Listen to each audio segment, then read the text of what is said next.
السلام علیکم۔ ہائے فرینڈز، آپ کیسے ہیں؟ اللہ کا شکر ہے میں ٹھیک ہوں۔ آج میں آپ کو ایک نئی کہانی سناتا ہوں۔ پیارے بچوں، ایک دفعہ کا ذکر ہے کہ ایک سارس اور ایک لومڑی میں دوستی ہو گئی۔ ایک روز لومڑی نے سوچا کہ سارس کا مذاق اڑانا چاہیے۔ اس نے سارس سے کہا، بھائی سارس، کل ہمارے یہاں کھانا کھانے آنا۔ سارس نے کہا، آپ بڑی اچھی دوست ہیں، میں ضرور آؤں گا۔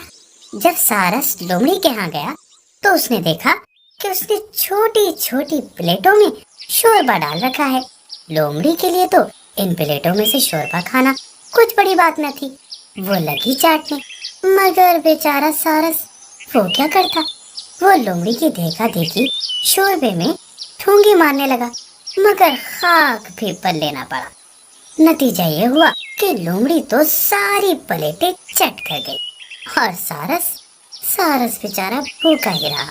جب کھانا ختم ہو گیا تو لومڑی نے کہا، کیوں بھائی سارس، تم نے پیٹ بھر کے بھی کھایا یا تکلف میں ہی رہے؟ ویسے شوربا اچھا تھا نا؟ سارس نے جواب دیا، آپ نے مجھے کھانا کھلایا، بڑی مہربانی، اب میں آپ کے گن گاؤں گا۔ ہاں، کل میرے ہاں کھانا کھائیے گا۔ اگلے دن لومڑی سارس کے گھر کھانا کھانے گئی۔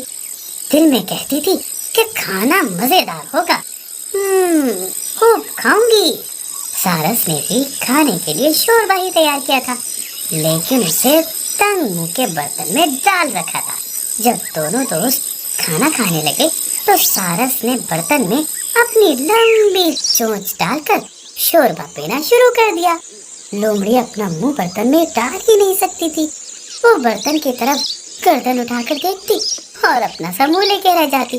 کسی نے سچ کہا ہے، جیسا کرو گے ویسا بھرو گے۔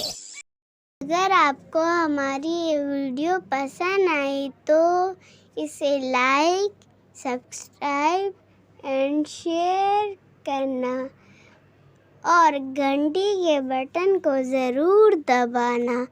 ایسی ویڈیو آپ کو ملتی رہے گی۔ اللہ حافظ۔